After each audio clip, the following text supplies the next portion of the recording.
nuevamente Alex y yo. Buenas noches, ¿cómo están, hermanos?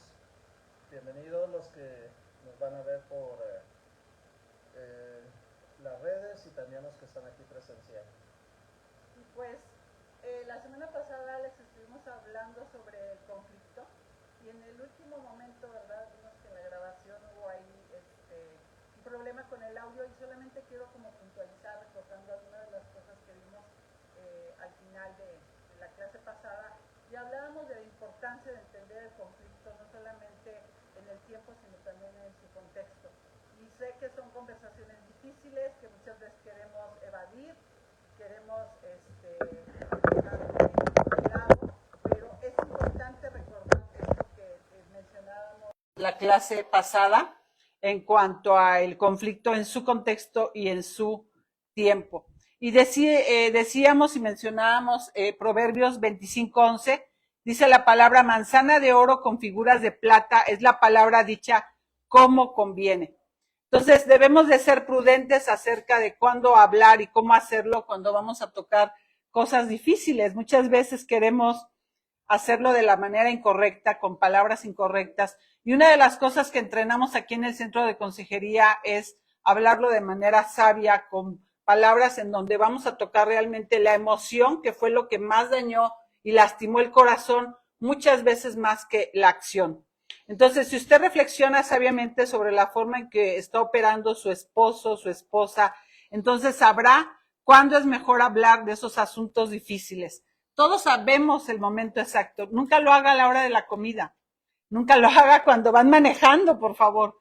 No lo haga cuando estén sus hijos. No lo haga enfrente de otras personas. Hay un mejor momento para decir las cosas y hay un peor momento. Y tenemos ejemplos, ¿verdad?, de conversaciones difíciles y en qué momento y en qué circunstancia hay que hacerlo.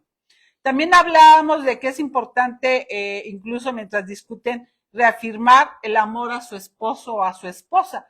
Puede ser que estás discutiendo, pero eso no significa que van a terminar en una pelea a muerte, ¿verdad? ¿Por qué? Porque lo hemos dicho desde la clase número 1, que somos una sola carne. Entonces, no se va a convertir en ese momento nuevamente en una división, no van a ser nuevamente dos. Entonces es importante hacer cosas en sus discusiones o temporadas tensas que estén reafirmando ese compromiso que ha implicado y que es la relación. También hablábamos de la expresión de ese compromiso que pudiera tener un aspecto diferente si usted sostiene la mano de su esposo o de su esposa. He hablado muchas veces con esposas que sería importante que en esas discusiones, ¿verdad?, en esas situaciones en donde hay diferencias y están hablando, puedas tomar la mano de tu esposo y decir, estamos juntos en esto, vamos a salir. Es importante, ¿verdad?, reafirmar que el amor no está en juego, no se están dividiendo, ¿verdad? Están juntos en el mismo barco y si en ese barco está entrando agua, los dos salen perjudicados y los dos van al mismo lugar. También hablábamos de ser lo suficientemente humildes para aceptar ayuda externa. Una de las cosas más difíciles y humillantes es permitir que otros participen de tus luchas. Sé que no es fácil. Muchas veces al inicio de nuestro matrimonio pensábamos, ¿cómo se verá esto cuando lo compartamos con alguien más? Somos creyentes. Llegamos a Cristo antes de casarnos, llegamos con Cristo, ¿verdad?, en el matrimonio. ¿Y cómo vamos a compartir que esto está siendo tan difícil? ¿Y cuáles son las cosas que están ahí estorbando en nuestra relación? Pero realmente debemos de hacer a un lado la vergüenza y enfrentar ese momento que en donde hay muchas mentiras en cuanto a lo que los otros pueden pensar de nosotros. Si son personas entrenadas en la consejería bíblica, mira, nosotros hemos escuchado cosas y siempre nos va a doler el pecado. Siempre nos va a doler el daño y todas las situaciones que genera el pecado alrededor de la pareja. Pero realmente lo que más anhelamos y queremos es apoyarles. Creo que todos los que estamos aquí hemos pasado por momentos y situaciones dolorosas que han generado el pecado y ahora necesitamos estar del otro lado para apoyar o si te piden ayuda de poder apuntalar esa relación y cómo a través de la palabra de Dios. Entonces, cuando tú estás pensando el pastor qué va a pensar de mí o si escucharan este problema, nadie nos va a querer ayudar, es una mentira. Es importante, ¿verdad?, que busques ayuda en tu comunidad. Entonces necesitamos de los otros para poder crecer como matrimonios. También veíamos finalmente que cada esposo y cada esposa deben de tener por lo menos una persona del mismo sexo con quien puedas hablar regularmente para rendir cuentas y tener compañerismo. Esto incluye hablar sobre cómo va tu matrimonio. Qué importante, Alex, ¿verdad? Cuando nosotros nos han acompañado otras parejas y nos pueden hacer preguntas difíciles. Sé que no es sencillo, pero realmente es tu red de protección el que ellos puedan apoyarte, acompañarte en medio de los momentos difíciles. Y también en las victorias, porque finalmente también puedes llegar y decir, ya tenemos victoria en esa área que tanto pesar nos estaba causando. En conclusión, veíamos la semana pasada que los esposos y las esposas deben aprender a hacer frente al conflicto de manera bíblica, examinando sus motivos mundanos, creciendo en el dominio propio de su forma de hablar y trabajando para entender a su esposo o a su esposa. Conforme crecemos en Cristo, discutir no tiene que ser más que una parte normal de nuestra vida matrimonial, porque finalmente estamos llegando a construir una relación y no le debemos de tener miedo al conflicto. El conflicto nos puede llevar a un mejor lugar porque estamos aprendiendo, estamos escuchando y estamos estableciendo principios bíblicos conforme a la palabra de Dios. Y bueno, eso fue lo que concluimos la semana pasada. Y este día queremos arrancar, ¿verdad?, con la clase número 9. Así es, en esta clase número 9 vamos a ver el matrimonio, la comunicación bíblica. Y pues vamos a iniciar poniendo ese tiempo en manos de nuestro Dios. Pues Señor Jesucristo, Padre Celestial, hoy venimos ante tu presencia, Señor, humildes y confiados en tu provisión y en tu misericordia. Padre, ponemos este tiempo en tus manos, bendícelo. Te alabamos y te glorificamos y te damos todo el honor, toda la gloria y toda la honra que tú mereces porque eres nuestro Dios y no hay otro fuera de ti. Gracias, Padre.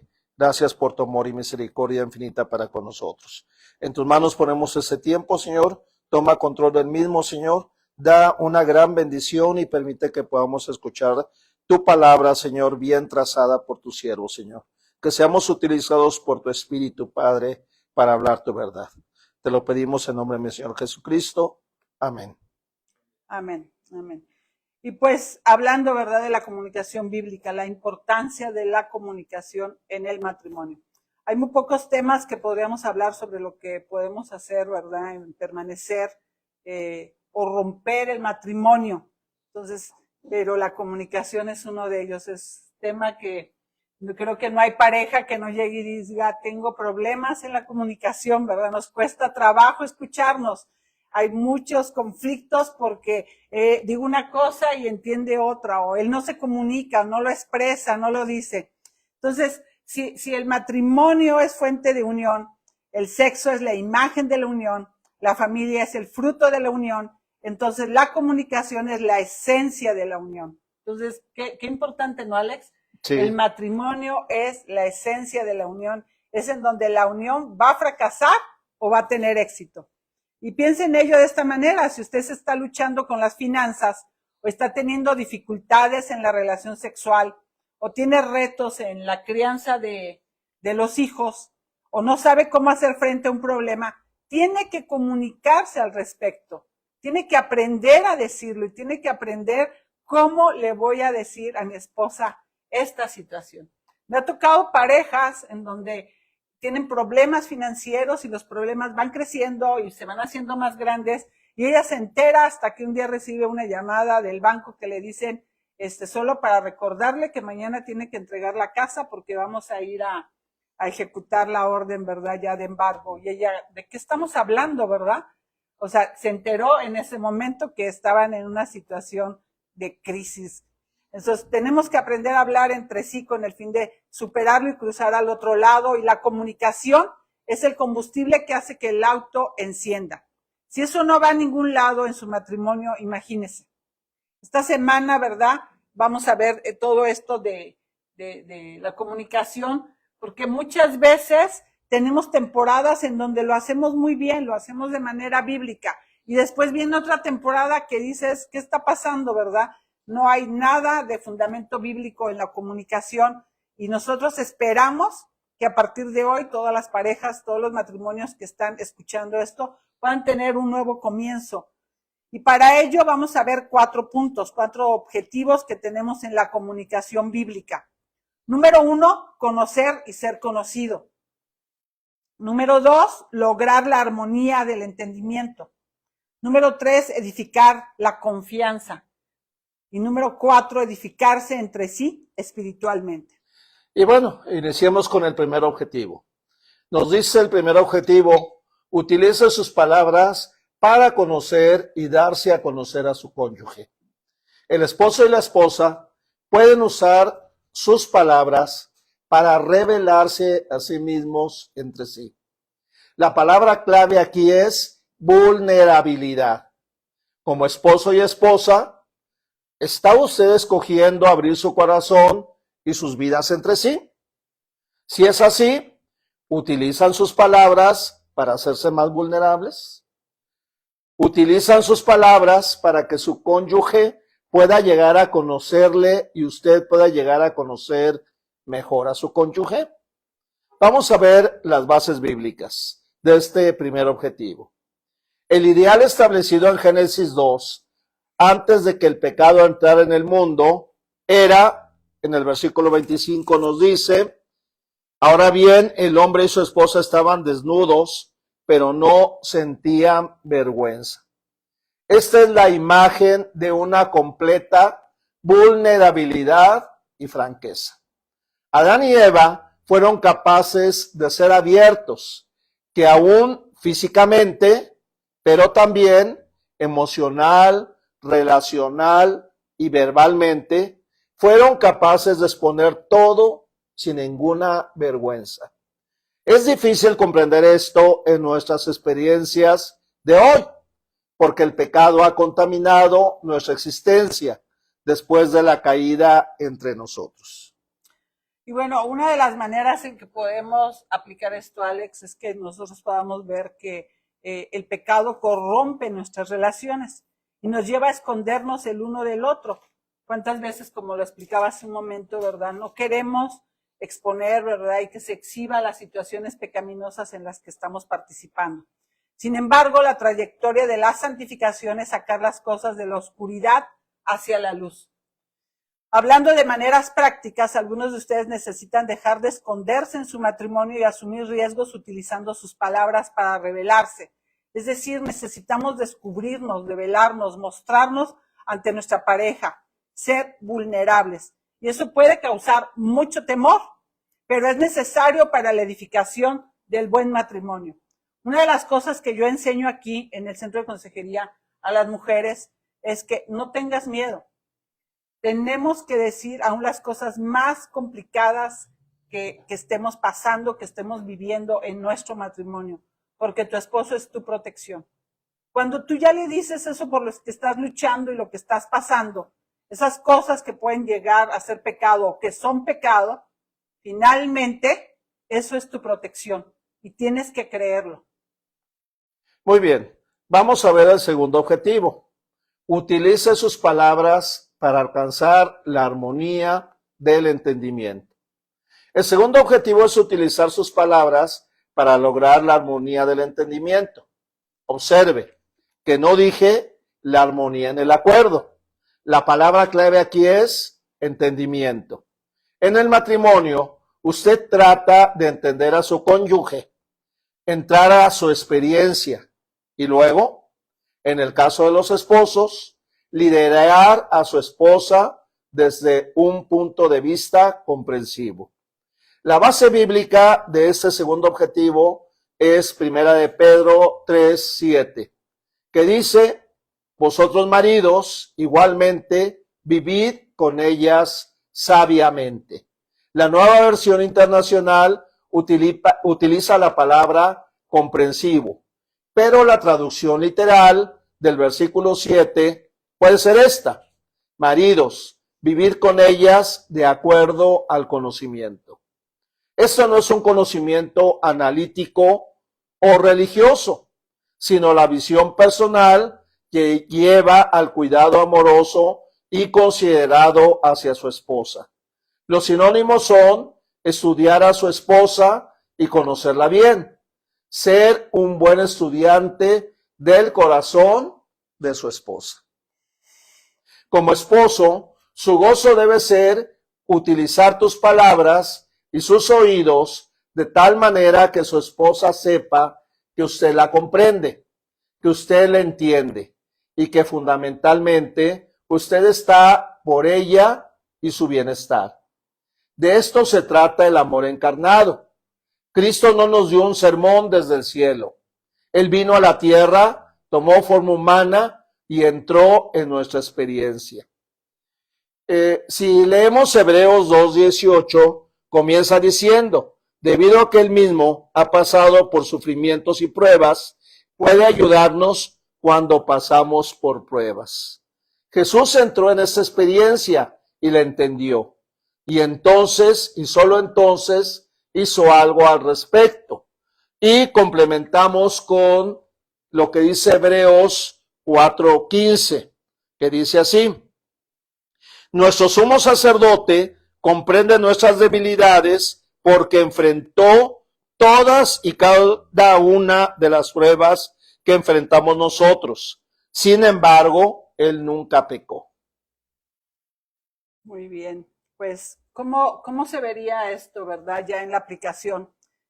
Quiero que reflexiones en ese momento si dedicas tiempo para conectarte emocionalmente con tu esposa, para darte cuenta y comentar sobre la apariencia de ella o el esfuerzo que ella hace en la casa o algún otro proyecto de lo que esté pasando. ¿Lo haces? ¿Has tomado tiempo para estudiarla, conocer sus preferencias, ver cuáles son los regalos que le gustan, cuáles son los restaurantes, las películas, los libros? ¿Te has interesado en las cosas que le interesan a ella o no solo porque le interesen a usted, sino porque le interesan a ella y usted aprecia todo lo que le interesa? En alguna ocasión un hombre contó la historia que tenía un archivo sobre su esposa. Y bueno, nosotros sabemos también que el FBI tiene cantidad de archivos y hay cosas que pueden ser bastante pesadas, pero él tenía 25 páginas de notas escritas acerca de ella. Y aunque no estoy aconsejando a los hombres de esta clase, ¿verdad?, que comiencen un archivo sobre su esposa, pienso que el espíritu de esta idea es correcto. Él estaba trabajando arduamente para entenderla. Es interesante el comentario de ella. En ocasiones parece como si me conociera mejor que yo misma. Entonces, esposos, ustedes pueden honrar y deleitarse, ¿verdad?, en la sensibilidad emocional de su esposa, cuidándola y protegiéndola, ¿verdad?, en todas estas áreas, en su forma de hablar, en la manera en que se está comunicando con ella. Y también la pregunta sería, ¿o solo estás diciendo que ella se endurezca y la califica de que no es emocional? Si a veces te das cuenta que ya no se quiere comunicar y que está cerrada a esa área, pues piensa en qué has contribuido tú en no dejarle, ¿verdad?, expresar sus emociones, sus pensamientos, sus sentimientos.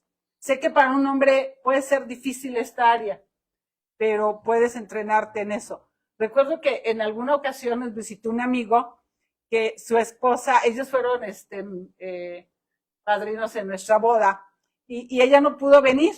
Y él estaba con nosotros y dijo, recuérdame cómo se llaman tus dos hijas, y traía una libretita, ¿va? Y en esa época no había WhatsApp, no había tanta comunicación como ahora. Y luego dice, oye, ¿y la alabanza que pusiste hace un momento cuál era? Y lo anotó. Y yo hasta me sentía como rara, ¿va?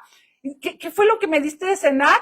Y yo decía, ¿por qué estás dando? Es que mi esposa quiere saber todo. Yo quiero llevarle como tener una buena plática de lo que viví en Guadalajara.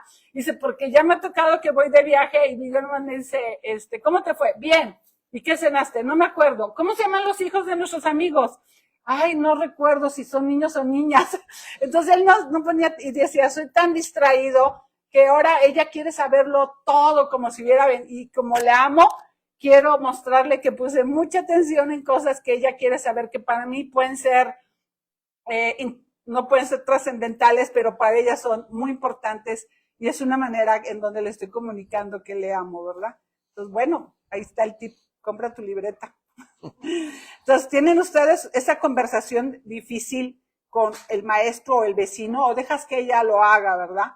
Le preguntas qué está pensando o qué está estudiando en esos tiempos tranquilos. Mira, te voy a dar un tip. Pregúntale qué está leyendo en la Biblia. Hay esposos que pasan años que no se enteran que siquiera están leyendo la Biblia. Y puede decir, ella tiene años que no la leo. Y él dice, y voltea en consejería y dice, ¿cómo? Dice, nunca me preguntaste. O al revés, ¿verdad? Pregúntale, ¿qué está leyendo? ¿Qué aprendió esa semana de Jesús? ¿Qué es lo que más le impactó? ¿Qué es lo que está aplicando de la palabra? Mira, de ahí tendrías conversaciones tremendas, ¿verdad? Y eso puede ayudar. Entonces, toma la iniciativa. Cuando también, ¿verdad?, pasen esos momentos difíciles, ora por esas cosas. Toma la iniciativa y te paso otro tip. Nunca preguntes, ¿puedo orar?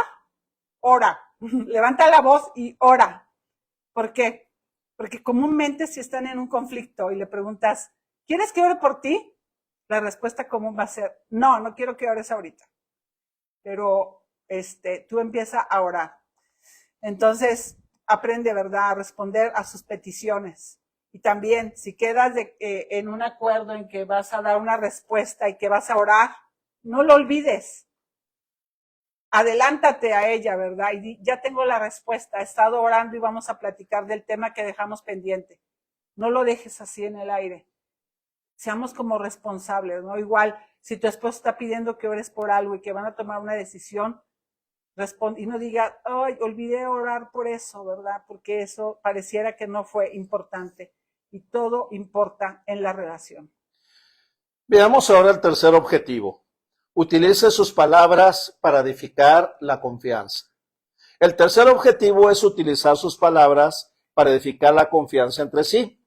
Confiar en alguien significa que ha puesto confianza y esperanza en su integridad, fuerza y carácter.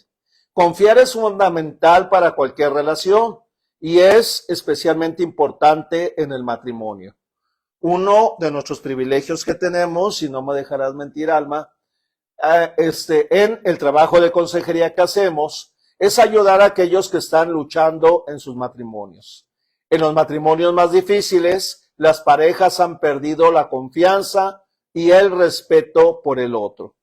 Todos tendemos a tener la confianza por sentado hasta que se pierde. Tristemente, en un matrimonio que lucha, las palabras se utilizan de tal manera que provocan más desconfianza, no confianza. Los cónyuges hacen promesas y no viven de acuerdo a ellas de manera consistente. Si un esposo dice que hará algo, la esposa ya no cree que realmente lo hará. Por mucho tiempo sus palabras no han coincidido con sus acciones, así que ella tiene pocas esperanzas de que él cumplirá sus promesas. Vamos a ver la base bíblica de ese tercer objetivo, para edificar la confianza. Una de las frases que siempre ha llamado mi atención son las palabras de de Pablo en 1 Corintios 13:7, que dice, el amor todo lo cree o siempre confía, según la Nueva Versión Internacional. En el matrimonio es necesario poder confiar en nuestro cónyuge, o si no, el matrimonio no puede funcionar. Así que, ¿qué quiere decir Pablo con esta curiosa frase? Literalmente, Pablo quiere decir que usted debe de creer todo lo que su cónyuge le dice. En un mundo caído, nosotros reconocemos que no es realista creer lo mejor de todo y de todo siempre. Esto crea utopía o que el cielo de este lado de la muerte ya llegó. Y no se trata de manera realista con la forma en que el pecado afecta nuestras comunicaciones. Nuestros cónyuges son pecadores y están destinados a cometer errores. Así que, ¿cómo edificamos la confianza en el matrimonio y al mismo tiempo somos realistas acerca del pecado de nuestro cónyuge? Una esposa puede tener confianza en su esposo a pesar de su pecado, porque ella sabe que su pecado no caracteriza su vida. Todo lo cree o cree todas las cosas, puede sentirse a veces como un estándar imposible para cualesquiera vivirlo en su matrimonio. Y ahorita me estaba acordando, ¿verdad?, de este libro de cuando dos pecadores dicen acepto. Porque, miren, podemos estar tan enamorados que a veces cuando nos casamos creemos que esto va a ser maravilloso, que no va a pasar nada, a nosotros no nos va a ocurrir, pero la realidad es otra, ¿verdad? Estamos expuestos al pecado y va a ocurrir, va a pasar, pero va a pasar de manera distinta, porque si tienes un matrimonio cristocéntrico, vas a tener las herramientas para salir y para enfrentar lo que venga. Entonces, en medio de esto de lo que comentabas, Alex, sin embargo, ¿verdad? Vemos que Dios de manera sobrenatural da a las esposas cristianas la habilidad de confiar en su carácter e integridad de tal manera que entiendan que sus pecados no son el tema dominante en su matrimonio. Y ese es el punto, ¿verdad? Que muchas veces nos enfocamos en el pecado nada más y necesitamos verlo de manera certera. Ciertamente va a pecar, pero ese pecado es puesto en el contexto de toda su confianza en su carácter e integridad. Ella sabe que el pecado no le caracteriza a él. Él pecará toda su vida, pero su carácter lo hace digno de confianza. No sé si me explico, ¿verdad? Al final de cuentas, la persona tiene y nosotros tenemos que mostrar que somos dignos de confianza, que somos personas íntegras, pero con un corazón caído, que vamos a caer, pero vamos a volver a pedir perdón, lo vamos a arreglar y vamos a enfrentar la situación. Entonces, ¿sí? Sí, en general, nosotros como cristianos tratamos de vivir en santidad. Cometemos pecado, sí, pero pedimos perdón y en general seguimos viviendo en santidad. Entonces, por lo tanto, Dios le da una disposición diaria hacia él, de modo que ella pueda confiar en su esposo. Su posición constante es confiar en lo que él dice, no desconfiar. Por el contrario, en matrimonios que luchan, el pecado se ha vuelto tan dominante en el matrimonio que ellos han perdido la confianza en su esposo, en su esposa, y el respeto se pierde fácilmente. Una gran parte de lo que hacemos en la consejería matrimonial es ayudar a las parejas a reconstruir la confianza entre ellos. Tratamos de ayudarlos a construir esa confianza tanto en las palabras como en el carácter entre ellos. La confianza en un matrimonio no solo sucede en las grandes decisiones de la vida, sino también a través de los miles de momentos cotidianos que componen su matrimonio. La confianza no es solo para las cosas grandes, sino también debe ser para todo. Y usted no tiene que tener un mal matrimonio para romper las promesas y promover la desconfianza con sus palabras. Todos hacemos esto diariamente. Debido a que todos somos pecadores de una manera o de otra, todos somos descuidados y poco realistas con nuestras palabras, lo cual perjudica nuestra relación con nuestros amigos y con nuestra pareja. Y para ello vamos a ilustrarlo con una historia.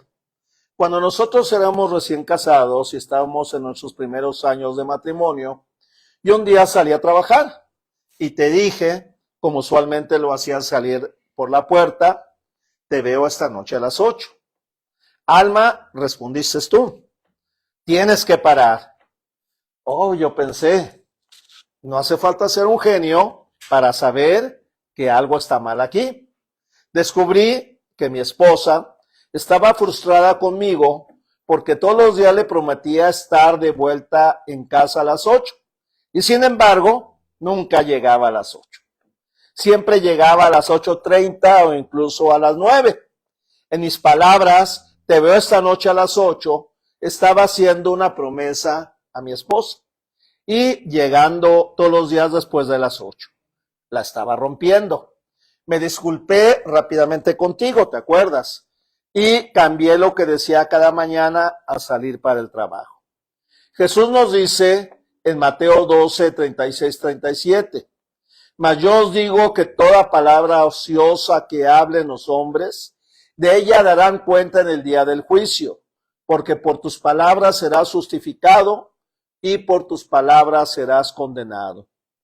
El pensamiento atemorizante de tener que dar cuentas a Dios en el día del juicio de toda palabra ociosa debe motivarnos a ser más cuidadosos. Jesús no dijo que daríamos cuenta de la mayoría de las palabras. Tampoco dijo que solo de las palabras verdaderamente importantes, sino dijo que de cada palabra ociosa, hablada, íbamos a dar cuentas. Cada palabra cuenta en el matrimonio para edificar la confianza. Necesitamos usar palabras amorosas y amables, pero también necesitamos usar palabras prudentes y deliberadas para edificar la confianza en nuestro matrimonio. Y bueno, el punto número 4 es: utilicen sus palabras para edificarse espiritualmente. Hace un momento tenía una consejería y pensaba, ¿no?, Alex, que poco usamos nuestras palabras para edificarnos. Culturalmente, ya a nivel familiar, ¿verdad?, más bien usamos mucho las palabras para derrotarnos, para marcar el error. Esa es nuestra cultura. Las familias judías, algo que me llama la atención, es desde que nacen los bebés, empiezan a orar por ese bebé, ¿verdad? Y le dicen: tú vas a ser un hijo de Dios y vas a darle honra y gloria a esta nación y vas a ser brillante y vas a dar honra a tus padres. Cuando lleva la madre judía al niño a la escuela, le está repitiendo esas palabras todo el camino. En cambio aquí, usted ha visto lo que hacen las mamás cuando están llevando a los hijos a la escuela. Por tu culpa, chamaco, vamos tarde y olvidaste. Bueno, ¿qué le puedo decir? Hay que romper, ¿verdad?, esos patrones culturales, pero vamos a verlo ahora en la pareja, espiritualmente hablando, ¿verdad? El cuarto objetivo es utilizar nuestras palabras para edificarnos el uno al otro. De manera espiritual, para demostrar esto, veamos Efesios, ¿me ayudas, Alex? Efesios 4:29, pero vamos a leer Efesios desde el 4:17 hasta el 5:1, si quiere anotar. Esta parte es crucial, ¿verdad?, para este estudio. Lo voy a leer. Con la autoridad del Señor digo lo siguiente: ya no vivan como los que no conocen a Dios, porque ellos están irremediablemente confundidos.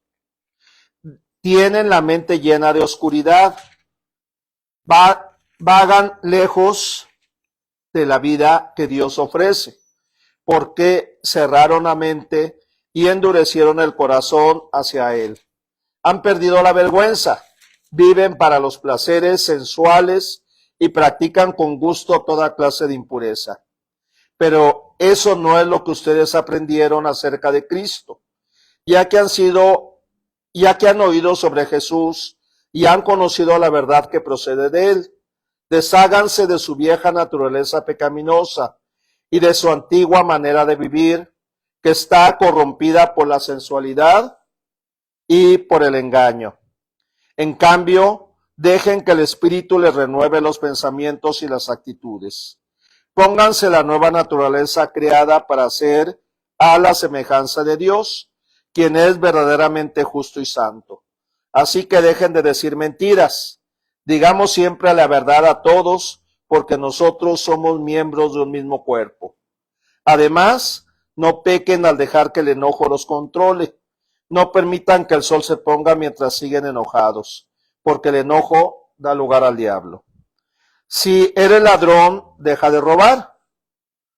En cambio, usa tus manos en un buen trabajo digno. Y luego comparte generosamente con los que tienen necesidad. No empleen, si quieres síguele porque... Sí. Ninguna palabra corrompida salga de vuestra boca, sino la que sea buena para la necesaria edificación a fin de dar gracia a los oyentes. Y no contristéis al Espíritu Santo de Dios, con el cual fuiste sellados para el día de la redención.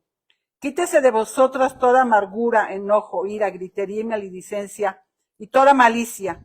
Antes sed benignos unos con otros, misericordiosos, perdonándonos unos a otros, como Dios también nos perdonó a vosotros en Cristo. Sed pues imitadores de Dios como hijos amados. Y bueno, vamos a encontrar aquí dos cosas negativas y dos positivas.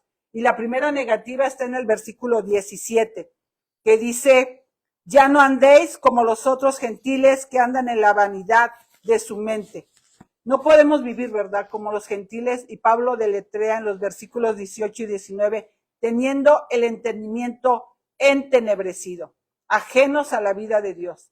La primera positiva está en el versículo 20 y 21, que dice, mas vosotros no habéis aprendido así de Cristo, si en verdad le habéis oído y habéis sido por él enseñados conforme a la verdad que está en Jesús. Entonces, si realmente conoces a Cristo, a través de la verdad que te fue enseñada, eso va a mostrarse y se va a manifestar en tu vida. La segunda negativa en el versículo 22, que dice, en cuanto a la pasada manera de vivir, despojaos del viejo hombre que está viciado conforme a los deseos engañosos. Entonces, despojándonos de esa vieja naturaleza. Y la positiva en el verso 23 y 24, que habla de renovando la actitud de nuestra mente y poniéndonos la nueva naturaleza. ¿Cuál es la meta final de despojarnos? Es vestirnos del esquema de santificación que Pablo describe. En el versículo 4:24 dice, vistiéndonos del nuevo hombre, de esa verdadera justicia y santidad. Y en el versículo 5:1, ser imitadores de Dios. Ese es el objetivo, es crecer en el carácter de Dios y ser más como Cristo. Los versículos 4:24 y 5:1 son como un sujetalibros, y todo lo que hay entre ellos termina siendo un ejemplo específico de cómo podemos hacer esto. Aunque esto no es una lista exhaustiva, vamos a observar específicamente Efesios 4:29. Dice, ninguna palabra corrompida salga de vuestra boca, sino la que sea buena para la necesaria edificación, a fin de dar gracia a los oyentes. Y cuando está hablando de que ninguna palabra corrompida salga, la palabra corrompida viene del griego y está transmitiendo la idea del mal, de un mal fruto. La imagen ilustra el daño que es hecho con sus palabras. Piensen lo que hace a la otra persona si se le da un pedazo de fruta podrida y se le hace comer. Miren, en algún momento yo estudié más profundidad esta sección y hablaba, ¿no?, de esa manera corrompida de vuestra palabra. Y muchas veces tú puedes decir, yo no uso palabras corrompidas, yo no uso grosería, yo no digo maledicencias, pero vamos a ser honestos, ¿verdad? En nuestra casa, al interior de nuestra casa, nosotros sin decir una sola palabra corrupta, ninguna grosería, podemos decir palabras que podemos derrumbar a nuestro esposo, podemos hacerlo sentir abatido, podemos darle, ¿verdad?, en donde más le duele con esas palabras, podemos derrumbarlo. Y esas son esas malas palabras, porque son palabras que destrozan el alma. Muchas veces es con la intención como lo dices. Y no tener cuidado de eso, pues dice aquí, ¿verdad?, que entristece al Espíritu Santo. Yo cuando pienso, dice el verso 30, y no contristéis al Espíritu Santo de Dios, con el cual fuiste sellados. Y pensaba que en ese contexto no está hablando de adulterio, de fornicación, no está hablando de que mi boca puede destruir la vida de otra persona sin decir una palabra corrompida. Puede decir cosas dolorosas. Y todo lo hemos experimentado en la intimidad de nuestras casas. Entonces, ¿qué es lo que estamos diciendo, verdad? Si quieres, déjame leer nada más el fundamento bíblico de eso que decías. Mateo 7, 17, 18 dice, un buen árbol produce frutos buenos y un árbol malo produce frutos malos. Un buen árbol no puede producir frutos malos y un árbol malo no puede producir frutos buenos. Y Mateo 12, versículos 33 y 34 dice, a un árbol se le identifica por su fruto. Si el árbol es bueno, su fruto será bueno. Si el árbol es malo, su fruto será malo. Camada de víboras, ¿cómo podrán hombres malvados como ustedes hablar de lo que es bueno y correcto? Y bueno, pues finalmente lo que queremos hacer aquí es utilizar nuestras palabras en el matrimonio para edificar la unidad y la armonía y no para romperla. Y vamos a ver un tercer punto respecto de este objetivo, que dice, según sea la ocasión de una versión en inglés o de acuerdo a sus necesidades de la nueva versión internacional, queremos que nuestro tipo de palabra sea apropiado para la ocasión. Hay momentos en la vida que requieren estímulo, algunos requieren exhortación, otros requieren consuelo, etc. Demostramos sabiduría cuando elegimos la palabra adecuada para la ocasión adecuada. Número 4, que sea de bendición para quienes escuchan, nos dice la Nueva Versión Internacional, o a fin de dar gracias a los oyentes, según Reina Valera 1960. El objetivo final de sus palabras es ayudar a la otra persona. Sus palabras pueden ser medios de gracia para edificar a la otra persona. El objetivo más amplio que podemos tomar del contexto de este pasaje, que usted desea utilizar consistentemente sus palabras para edificar espiritualmente a su cónyuge. El enfoque de su comunicación en el matrimonio es ayudar a su cónyuge a ser más como Cristo. Esto se convierte en un excelente estándar mediante el cual puede medir su comunicación en el matrimonio. Puede hacer la pregunta: ¿lo que dije a mi cónyuge le ayudó a él o a ella a ser más como Cristo o menos? Bien, pues esposos, tomen la iniciativa en la comunicación matrimonial. Vamos a ver este fundamento en Romanos 5, 6 al 8. Dice: porque Cristo, cuando aún éramos débiles, a su tiempo murió por los impíos. Ciertamente apenas morirá alguno por un justo. Con todo pudiera ser que alguno osara morir por el bueno. Mas Dios muestra su amor para con nosotros en que, siendo aún pecadores, Cristo murió por nosotros. Leo Efesios 2, 4, 7. Pero Dios es tan rico en misericordia y nos amó tanto que, a pesar de que estábamos muertos por causa de nuestros pecados, nos dio vida cuando levantó a Cristo de los muertos. Es solo por la gracia de Dios que ustedes han sido salvados, pues nos levantó de los muertos junto con Cristo y nos sentó con Él en los lugares celestiales, porque estamos unidos a Cristo Jesús. De modo que en los tiempos futuros Dios puede ponernos como ejemplo de la increíble riqueza de la gracia y la bondad que nos tuvo, como se ve en todo lo que ha hecho por nosotros, que estamos unidos a Cristo Jesús. Y recordemos lo que vimos en la clase pasada en cuanto a la importancia de tener una estructura y una forma para cada relación matrimonial. El esposo es el líder, la esposa responde y sigue. Esposos, la comunicación comienza con su iniciativa.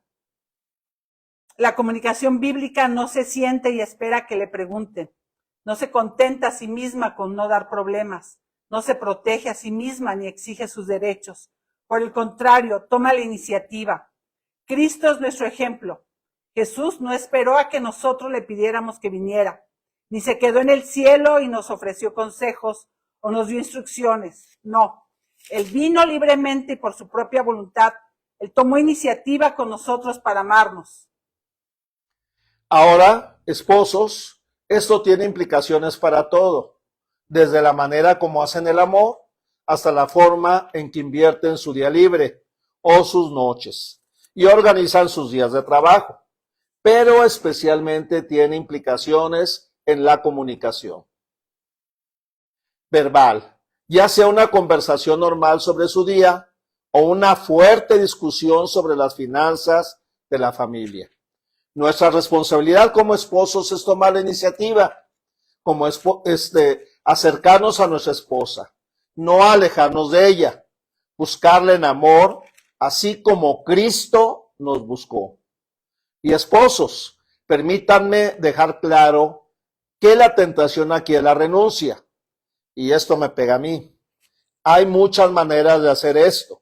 Es posible renunciar retirándose y no comprometiéndose. Es también posible renunciar simplemente nunca teniendo una opinión, siendo un buen hombre que básicamente sigue la corriente de cualquier cosa que su esposa e hijos quieran, pero nunca penetrando en sus vidas, en sus sueños, para guiarlos. Finalmente, es posible renunciar a reducir nuestra comunicación a solo responder tanto por la belleza externa, los peinados extravagantes, con la belleza interior, la belleza de un espíritu tierno y sereno, que es tan precioso a los ojos de Dios. Así como lucían hermosas las santas mujeres de la antigüedad. Ellas confiaban en Dios y aceptaban la autoridad de sus maridos. Por ejemplo, Sara obedecía a su esposo Abraham y lo llamaba Señor. Ustedes son sus hijas cuando hacen lo correcto, sin temor a lo que sus esposos pudieran hacer. Entonces, ¿qué forma toma la comunicación bíblica para las esposas? Pues la esposa invita y responde al liderazgo de su esposo. Al igual que la amada de Cantar de los Cantares, la esposa activamente invita y aún motiva a su esposo para que tome esa iniciativa y tome liderazgo a través del poder de la atracción de su belleza, la belleza de una vida pura y reverente, la belleza de un espíritu afable y apacible. Lo que esto significa para la forma de hablar de su esposa es que no se dirige principalmente hacia obtener que su esposo sea el tipo de hombre que ella quiere que sea, sino que lo invita a entrar a su vida. Significa comunicarse de manera sincera y tierna hacia su liderazgo e iniciativa y entonces responderle cuando lo provea. Esto significa cultivar una actitud atractiva que motiva su liderazgo. En lugar de manipularlo, significa perseverar en abrir y compartir su vida con él.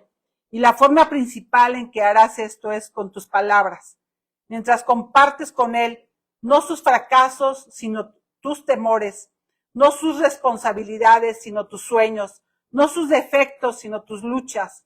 La tentación será de protegerte a ti misma, precisamente en esas áreas, con el fin de que no te haga daño. Pero el amor bíblico modelado con la actitud de la iglesia hacia Cristo invita y luego responde a la iniciativa de su esposo. Y vamos a terminar haciendo la pregunta típica. ¿Significa la respuesta de la mujer al liderazgo de su esposo que ella nunca puede comenzar una conversación? ¿Nunca tomar la iniciativa en su comunicación cotidiana? No, para nada. Lo que estamos buscando es un modelo de liderazgo y seguimiento.